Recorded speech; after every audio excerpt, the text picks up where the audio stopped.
அந்த முனீஸ்வரன் அப்படிங்கிறவர் எப்படிப்பட்டவர் அப்படிங்கிறது ராஜ்கிரனுக்கு ஏற்கனவே தெரிஞ்சிருக்கு. அதனால அந்த விஷயத்த மகள்கிட்ட சொல்றாங்க. ஆனா மகளை பொறுத்த வரைக்கும் வீட்டை எதிர்த்து திருமணம் பண்ணிட்டு போறாங்க.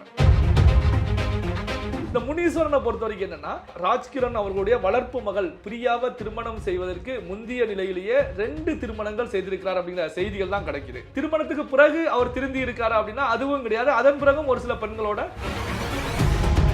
இதுல பணம் ஒரு பக்கம் இருந்தாலும் இன்னொரு பக்கம் ஜாதி அப்படிங்கிற ஒரு விஷயமும் மிகப்பெரிய பிரச்சனைக்கான ஒரு காரணமாக ஒரு மைய புள்ளியாக இருந்திருக்கு அப்படிங்கிறதை நாம பார்க்க வேண்டியிருக்கு. இதுல முக்கியமான ஒரு விவகாரம் இன்று வெளியாக இருக்கக்கூடிய ஆடியோவில் தெளிவுபடுத்தப்பட்டிருக்கு. அது என்ன அப்படின்னா,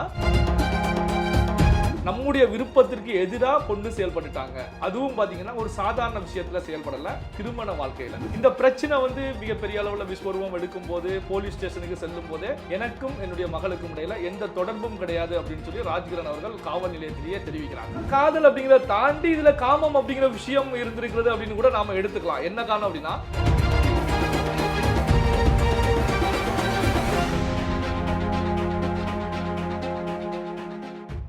ஏலோன் மீடியா நேயர்கள் வணக்கம். இன்னைக்கு நம்ம கூட யார் இருக்காங்கன்னா, பத்திரிகையாளர் திரு நெல்லை சிவா அவர்கள் தான் இருக்காரு. வாங்க அவர் கூட பேசலாம். சார் வணக்கம். சார் வணக்கம் சார். இப்போ கடந்த 2 நாட்களாக ரொம்ப பரபரப்பாக ஒரு நியூஸ் போயிட்டு இருக்கு. மரியாதைக்குரிய நடிகர் ராஜ்கிரண் அவரோட வளர்ப்பு மகள் சென்னத் பிரியா அவர்கள் முனிஷ்ராஜ் அப்படின்ற ஒரு சீரியல் ஆக்டர் லவ் பண்ணுறாங்க. லவ் பண்ணி கடந்த 2021 வருஷம் கல்யாணம் பண்ணிக்கிறாங்க. ராஜ்கிரண் சார் எவ்வளவோ சொல்கிறாரு, அம்மா அந்த பையன் நல்ல பையன் இல்லைம்மா, ரொம்ப கெட்ட பையன், அவன் கூட போனால் வாழ்க்கை அழிஞ்சுன்னு சொல்கிறாரு. பட் சென்னத் பிரியா அவர்கள் எல்லாரையும் எதிர்த்து, குடும்பம் எல்லாரையும் எதிர்த்து அந்த முனிஷ்ராஜா கல்யாணம் பண்ணிக்கிறாங்க. இப்போ ஒரு நியூஸ் வெளியே வந்திருக்கு, நான் என்னோட கணவர் முனிஷ்ராஜா பிரிஞ்சிட்டேன், அதுக்கு காரணம் நிறையா போட்டு அடிக்கிறாரு, கொடுமை பண்ணுறாரு, பல்வேறு காரணங்கள் சொல்லப்படுது. உண்மையாக என்ன சார் நடந்துச்சு? இந்த பிரச்சனையோட உண்மை பின்னணி என்ன? இல்லை, நீங்கள் சொன்னது போல தான். அதாவது பார்த்தீங்க அப்படின்னா, அவருடைய வளர்ப்பு மகள் கிடையாது, அதை ராஜ்கிரண் அவர்களே உறுதிப்படுத்தியிருக்காங்க. வளர்ப்பு மகள் தான் அப்படின்னு சொல்லி. இந்த பிரச்சனை மிகப்பெரிய அளவில் விஸ்வரூபம் எடுக்கும் போது போலீஸ் ஸ்டேஷனுக்கு செல்லும் போதே எனக்கும் என்னுடைய மகளுக்கும் இடையில எந்த தொடர்பும் கிடையாது அப்படின்னு சொல்லி ராஜ்கிரண் அவர்கள் காவல் நிலையத்திலேயே தெரிவிக்கிறாங்க. ஸோ என்ன காரணம் அப்படின்னா, பொண்ணு மீது இருந்த மிகப்பெரிய ஒரு வெறுப்பு அப்படின்னா என்னன்னா, நம்முடைய விருப்பத்திற்கு எதிராக பொண்ணு செயல்பட்டுட்டாங்க. அதுவும் பார்த்தீங்கன்னா ஒரு சாதாரண விஷயத்துல செயல்படல, திருமண வாழ்க்கையில. அதாவது அந்த முனீஸ்வரன் அப்படிங்கிறவர் எப்படிப்பட்டவர் அப்படிங்கிறது ராஜ்கிரனுக்கு ஏற்கனவே தெரிஞ்சிருக்கு. அதனால அந்த விஷயத்த மகள்கிட்ட சொல்றாங்க. ஆனா மகளை பொறுத்த வரைக்கும் அந்த ஏஜ், அவருடைய இது லவ் அப்படிங்கிற ஒரு விஷயத்துல வீட்டை எதிர்த்து திருமணம் பண்ணிட்டு போறாங்க. முனீஸ்வரனை பொறுத்த வரைக்கும் மிகப்பெரிய ஒரு நடிகர் அப்படின்னுலாம் கிடையாது. சீரியல்ல சன் டிவியில நாதஸ்வரம் சீரியல்ல ஒரு காமெடி கேரக்டர் மாதிரி பண்றாங்க. அதன் பிறகு பார்த்தீங்கன்னா ஜி தமிழ்ல முள்ளும் மலரும் அப்படின்னு சொல்லி ஒரு சீரியல்ல ஹீரோ மாதிரி அவர் நடிக்கிறாங்க. அதன் பிறகு சினிமாவில் சின்ன சின்ன கேரக்டர்கள் பண்றாங்க. ஆனால் சினிமாவிலையும் நிக்கல, ஃபீல்ட் அவுட் ஆகுறாங்க. அதன் பிறகு நடந்து முடிந்த சட்டமன்ற தேர்தலில் கூட பழனியில் சுயேட்சை வேட்பாளராக போட்டியிட்டு தோல்வி அடைஞ்சாங்க அப்படிங்கிற செய்திகளும் இருந்துகிட்டு இருக்கு. இந்த முனீஸ்வரனை பொறுத்த வரைக்கும் என்னன்னா, இந்த பிரியா, ராஜ்கிரண் அவர்களுடைய வளர்ப்பு மகள் பிரியாவை திருமணம் செய்வதற்கு முந்தைய நிலையிலேயே 2 திருமணங்கள் செய்திருக்கிறார் அப்படிங்கிற செய்திகள் தான் கிடைக்குது. திருமணத்துக்கு பிறகு அவர் திருந்தி இருக்காரா அப்படின்னா அதுவும் கிடையாது. அதன் பிறகும் ஒரு சில பெண்களோட தொடர்புல இருந்தாங்க, போன் பேசிக்கிட்டு இருந்தாங்க அப்படின்னு சொல்லி அந்த ஆடியோக்கள் வெளியில வந்துகிட்டே தான் இருக்கு. இந்த முனீஸ்வரனை பொறுத்த வரைக்கும் அதிக அளவு தொகை, அதாவது சுமார் ஒரு 10 கோடி வரைக்கும் நீங்க பணம் வாங்கிட்டு வரணும் அப்படின்னு சொல்லி பிரியாவை மிரட்டியதாகவும், இந்த அடிப்படையில் தான் அவங்க பிரிவுக்கான காரணங்கள் அப்படின்னு சொல்லப்பட்டாலும், இதுல முக்கியமான ஒரு விவகாரம் இன்று வெளியாக இருக்கக்கூடிய ஆடியோவில் தெளிவுபடுத்தப்பட்டிருக்கு. அது என்ன அப்படின்னா, அந்த ஆடியோவில் கம்யூனிட்டியை முனீஸ்வரன் பேசுறாங்க. நீ என்ன கம்யூனிட்டி, நீ இந்த கம்யூனிட்டின்னு தானே சொல்லி என்ன திருமணம் பண்ணிக்கிட்ட, ஆனா நீ இந்த கம்யூனிட்டி கிடையாது, வேற கம்யூனிட்டி தானே அப்படின்னு சொல்லி பேசுறாங்க. அதாவது பார்த்தீங்கன்னா இது ஒரு அரேஞ்ச் மேரேஜ் கிடையாது, லவ் மேரேஜ். லவ் மேரேஜ் அப்படிங்கும் போது பார்த்தீங்கன்னா இதில் காதல்னு வரும்போது இதில் ஜாதி மதம் அப்படிங்கிற கடந்த நிலையில தான் காதல் இருக்கும். அதுவும் பார்த்தீங்கன்னா அந்த பொண்ணை திருமணம் செய்து 2 ஆண்டுகள் 2021 இவங்க மேரேஜ் பண்ணுறாங்க. 2 ஆண்டுகள் கடந்த நிலையில தான் அவருடைய மனைவியுடைய கம்யூனிட்டி என்ன அப்படிங்கிற தெரிஞ்சிக்க வேண்டிய ஒரு சூழல் வந்துச்சா அப்படிங்கிற கேள்விகளும் இருந்துட்டு இருக்கு. அதாவது பாத்தீங்க அப்படின்னா இதுல பணம் ஒரு பக்கம் இருந்தாலும் இன்னொரு பக்கம் ஜாதி அப்படிங்கிற ஒரு விஷயமும் மிகப்பெரிய பிரச்சனைக்கான ஒரு காரணமாக ஒரு மைய புள்ளியாக இருந்திருக்கு அப்படிங்கிறதை நாம பார்க்க வேண்டியிருக்கு. இப்போ பாத்தீங்க அப்படின்னா இந்த பொண்ணு அவ பேரண்ட்ஸை பகச்சிக்கிட்டு தான் மேரேஜ் பண்றாங்க. அந்த சமயத்துல ராஜனுடைய மனைவி கதீஜா ராஜ்கிரனுக்கு எதிராக போலீஸ்லயே கம்ப்ளைண்ட் பண்றாங்க. என்னன்னா திருமணம் ஆயிருச்சு, கணவர் பக்கம் இருக்கணும் அப்படிங்கிற நிலையில கம்ப்ளைண்ட் காவல் நிலையத்தில் எதிராக புகார் கொடுக்கும் போது தான் நம்ம ஏற்கனவே சொன்னது போல ராஜ்கிரண் இனி எனக்கும் பிரியாவுக்கும் எந்த தொடர்பும் கிடையாது அப்படின்னு சொல்லி தெரிவிச்சுட்டு வெளியே வர்றாரு. அந்த நிமிடத்துல இருந்து இந்த நிமிடம் வரைக்கும் ராஜ்கிரண் இவர்களுடைய திருமண வாழ்க்கையில ஏற்பட்டிருக்கக்கூடிய பிரச்சனைகள், வெளியே வந்திருக்கக்கூடிய நிகழ்வு, அந்த அம்மா பிரியாவை பொறுத்த வரைக்கும் ஏற்கனவே வந்து ஒரு சேனல்ல கூட பேட்டி கொடுத்துருக்காங்க.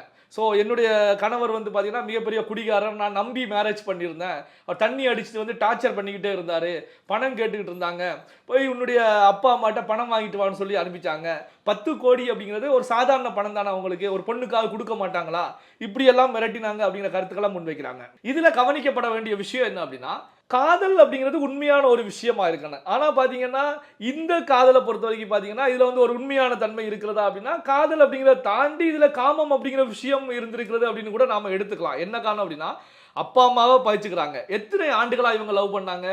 ஒரு சில மாதங்கள்லாம் சொல்லப்படுது. ஒரு சில மாதங்களுக்குள்ளாரவே அந்த பையனை நம்பி முழுமையாக நம்பி போறாங்க. ஒரு ராஜ்கிரனை பொறுத்த வரைக்கும் ஒரு பெருந்தன்மையோடு அந்த குழந்தைய வளர்த்துட்டு வர்றாங்க. அப்போ எந்த அளவுக்கு ஆசைகள் வச்சிருப்பாங்க.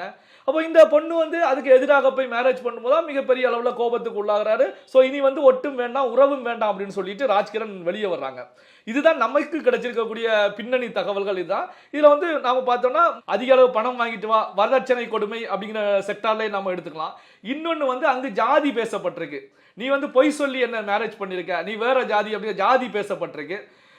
இது போன்ற விஷயங்கள் மூலமாக தான் இவர்களுக்கு இடையில பிரிவு ஏற்பட்டிருப்பது இருக்கிறது அப்படிங்கிறதா தெளிவாகவே தெரிகிறது. பொதுமக்களுக்கு ஒரு சந்தேகம் இருக்கு. 2001 மேரேஜ் நடக்கும்போது அந்த பொண்ணு சொல்றாங்க, எங்க அப்பா என்ன மிரட்டுறாங்க, கல்யாணம் பண்ணக்கூடாதுன்னு சொல்றாங்க. அதே பொண்ணு இப்ப 2 நாள் முன்னாடி ஒரு வீடியோ ரிலீஸ் பண்ணிருக்காங்க, அப்பா என்ன மன்னிச்சிருங்க, நான் தெரியாம பண்ணிட்டேன் அப்படின்னு சொல்றாங்க. 2 சைடும் மாத்தி மாத்தி பேசுறாங்க. அப்படின்றப்ப இந்த பொண்ணு நம்ம எப்படி சார் எடுத்துக்கிறது? இல்ல அதான் என்னன்னா வந்து அவங்க காதல் மோகத்துல இருந்திருக்காங்க. காதல் மோகத்துல வந்து கண்ணே தெரியல அப்படின்னு சொல்லி எடுத்துக்கலாம். அதாவது அவங்க வளர்ப்பு தந்தை அப்பா அம்மாவையும் தெரியல, எல்லாரையும் பகைச்சுக்கிட்டு தான் வந்து போறாங்க. ஏன்னா காதல் வந்து கண்ணை மறைத்து விட்டது. அங்க போனதுக்கு அப்புறம் தான் அங்க இருக்கக்கூடிய கொடுமைகள், எந்த அளவுக்கு சித்திரவதைக்கு உள்ளாக்கப்படுறாங்க, பணம் கேட்டு கொடுமைப்படுத்தப்படுறாங்க, டார்ச்சர் செய்யப்படுறாங்க. ஏற்கனவே தன்னுடைய கணவனுக்கு 2 திருமணம் ஆகியிருக்கிறது அப்படிங்கிற செய்திகள் எல்லாம் கிடைக்குது.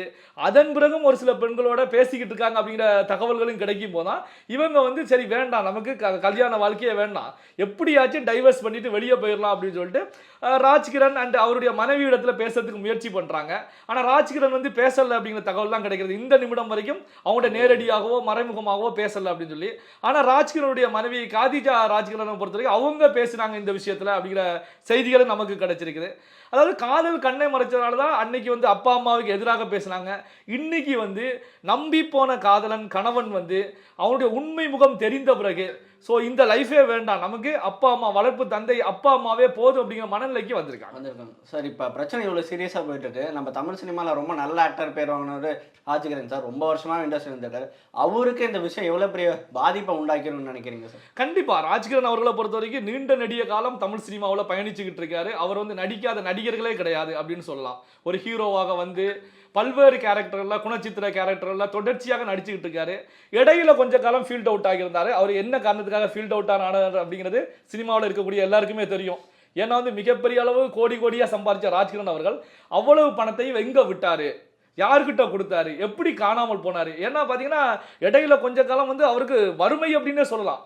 மிகப்பெரிய ஒரு ஜாம்பவானா இருந்தவர் ஒண்ணுமே இல்லாம பிளாட்ஃபாரத்துக்கு வரக்கூடிய ஒரு சூழலுக்கு தள்ளப்பட்டு அதில இருந்து கொஞ்சம் கொஞ்சமாக மீண்டு வருவதுக்கு, அதாவது வாழ்க்கையில அவர் கற்ற பாடம், வாங்கிய அடி, அந்த அடியின் மூலமாக மீண்டு வந்துதான் மறுபடியும் சினிமாவில் தன்னை நிலை கொள்ள வைக்கிறாங்க. இப்போ வந்து மிகப்பெரிய அளவில் பல்வேறு படங்களில் நடிச்சுட்டு இருக்காங்க.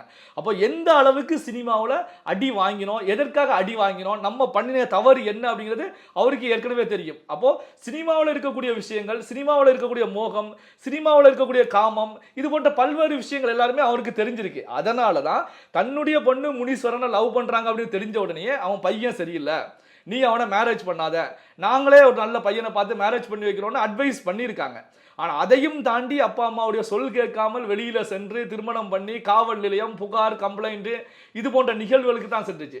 அப்போ இந்த அளவுக்கு இருந்த ஒரு ராஜ்கிரனை பொறுத்த வரைக்கும் அட்வைஸ் பண்ணி கேட்கல அப்படிங்கிறனால தான் இந்த நிமிடம் வரைக்கும் அவரை பொறுத்த வரைக்கும் தன்னுடைய வளர்ப்பு மகளாக இருந்தாலும் எல்லா விஷயங்களையும் தனக்குள்ளேயே போட்டு அடக்கிக்கிட்டு பேசாம இருந்துட்டு இருக்காங்க. எந்த ஒரு பிரஸ் மீட்லையும் பேசல, அதே நேரத்தில் தன்னுடைய மகளிடத்திலையும் பேசல அப்படிங்கிறதான் தற்போதைய நிலை வரைக்கும் இருக்கக்கூடிய ஒரு தகவல். கண்டிப்பா என்னோட அடுத்த கேள்வி அதான் சார். அவர் 1000 தான் இருந்தாலும் அப்பா, அவரோட பொண்ணு வளர்ப்பு மகள் இந்த வினாடி வரைக்கும் அவரோட வாயை திறக்கல. கவலைப்படாதமா உனக்கு நான் இருக்கேன் அப்படின்னு சொல்லலை, இல்லைம்மா நீ என்கிட்ட வராத அப்படின்னு சொல்லலை, இன்னும் ஏன் அமைதி காத்துக்கிட்டே இருக்காரு? இல்ல அதான் அவர் அமைதி காத்தாலும் ராஜ்கிரண் அவருடைய மனைவி கதீஜா ராஜ்கிரண் அவர்களை பொறுத்த வரைக்கும் பொண்ணுகிட்ட பேசிக்கிட்டு இருக்காங்க. ஏற்கனவே பாத்தீங்கன்னா அவங்களும் பிரியாவும் என்ன தெரிவிச்சிருக்காங்கன்னா, எனக்கு அப்பா அம்மா வந்து சப்போர்ட்டா இருக்காங்க, மெடிக்கல் சப்போர்ட் பண்ணிட்டு இருக்காங்க, பினான்சியல் சப்போர்ட் பண்ணிட்டு இருக்காங்க. அதாவது ஆண்களுடைய கோபத்தை பொறுத்த வரைக்கும் எப்பவுமே வந்து பெரிய அளவுல கோபம் இருக்கும், நம்ம சொல்லியும் கேட்கல. அதுவும் வந்து பெத்த பொண்ணு கிடையாது, வளர்த்த பொண்ணு. அப்போ எதுவுமே கேட்கல அப்படின்னு கோபம் இருக்கத்தான் செய்யும். அதே நேரத்தில் பெண்களை பொறுத்த வரைக்கும் கொஞ்சம் இலகிய மனம், என்னதான் கோபப்பட்டாலும் அடுத்த நிமிஷம் ஐயோ நம்ம இத்தனை வருஷமா வளர்த்துருக்கோம், நம்ம பொண்ணு அப்படிங்கிற இறக்க குணத்தை பொறுத்த வரைக்கும் பெண்கள் இடத்துல அதிகமா இருக்கும். ராஜ்கிரண் இடத்துல இருந்தாலும் நேரடியாக அவரால் காமிக்க முடியல. என்ன ரீசன் அப்படின்னா, இந்த பிரியா பண்ணிய விவகாரத்தின் மூலமாக ராஜ்கிரண் அவருடைய குடும்பம் தானே இப்போ பேசு பொருளா இருக்கு. என்ன அப்படின்னா வந்து ராஜ்கிரனுடைய பொண்ணு, அதாவது பிரியான்னா யாருக்குமே தெரியாது, ராஜ்கிரனுடைய பொண்ணு மேரேஜ் பண்ணிச்சு, 2 வருஷத்துல டைவர்ஸ், ஸோ பிரிஞ்சு வந்துட்டாங்க, அவன் வந்து ஏற்கனவே பெண்களோட தொடர்புல இருக்கான் அப்படிங்கிற செய்திகள் வரும்போது இது ராஜ்கிரண் அவர்களை மேலும் மனத்தை வந்து உடஞ்சு போகத்தானே செய்யும். ஸோ அந்த அடிப்படையில் தான் ராஜ்கிரண் அவர்கள் நேரடியாக பேசலைனாலும் அவருடைய மனைவி வந்து நேரடியாக பேசிக்கிட்டு இருக்காங்க அப்படிங்கிற நிலையில தான் இருந்துட்டு. கண்டிப்பாக சார். இப்போ அவரோட கணவர் பார்த்தீங்கன்னா முனிஷ் ராஜ் நிறைய பெண்களை காதலிச்சு ஏமாற்றி ஃப்ராடு பண்ணியிருக்காரு. அந்த மாதிரி நபர்களுக்கு சட்டம் வந்து என்ன மாதிரி ஆக்ஷன் எடுக்கும்னு நினைக்கிறீங்க சார்? இல்ல கடுமையான தண்டனைகள் கொடுக்கப்பட வேண்டும். அதை தாண்டி என்னன்னா வந்து இந்த காதலில் விழக்கூடிய பெண்களாக இருந்தாலும் சரி ஆண்களாக இருந்தாலும் சரி, இது வந்து 1 வருஷம் 6 மாசம் 2 வருஷம் அப்படின்னு சொல்லி முடிய போறது கிடையாது, லைஃப் லாங் வரக்கூடிய ஒரு பார்ட்னர்.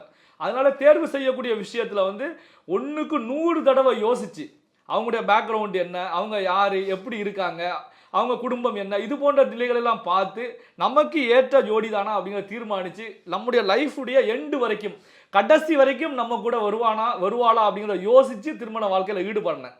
அதே நேரத்தில் ஒரு பேரண்ட்ஸ் வந்து ஒரு அட்வைஸ்களை முன்வைக்கிறாங்க அப்படின்னா கண்டிப்பாக தன்னுடைய பொண்ணு பையன் வந்து நல்லா இருக்கணும் அப்படிங்கிற அடிப்படையில் தான் இது போன்ற கருத்துக்களை முன்வைப்பாங்க. ஸோ அப்போ அவங்க என்ன காரணத்துக்காக முன்வைக்கிறாங்க அப்படிங்கிறதே அந்த நேரத்தில் சிந்திக்கணும். ஆனால் காதலில் விழக்கூடியவங்களை பொறுத்த வரைக்கும் அந்த சிந்திக்கக்கூடிய தன்மையை இழந்துடுறாங்க. அதான் காதல் வந்தாலே கண்ணை காதல் மறைத்து விடுகிறது அப்படின்னு சொல்வது. இதை தாண்டி சிந்திக்க வேண்டும். அதே நேரத்தில் இது போன்ற செயல்களில் ஈடுபடுபவர்களுக்கும் கடுமையான தண்டனைகள் கொடுக்கப்பட வேண்டும் அப்படிங்கிறதா என்னுடைய கருத்து. இவ்வளோ நேரம் நான் கேட்டகரி பொறுமையாக பதில் சொன்னேன். இதே மாதிரி இன்னொரு இன்டர்வியூவில் சந்திக்கலாம். நன்றி. நன்றி.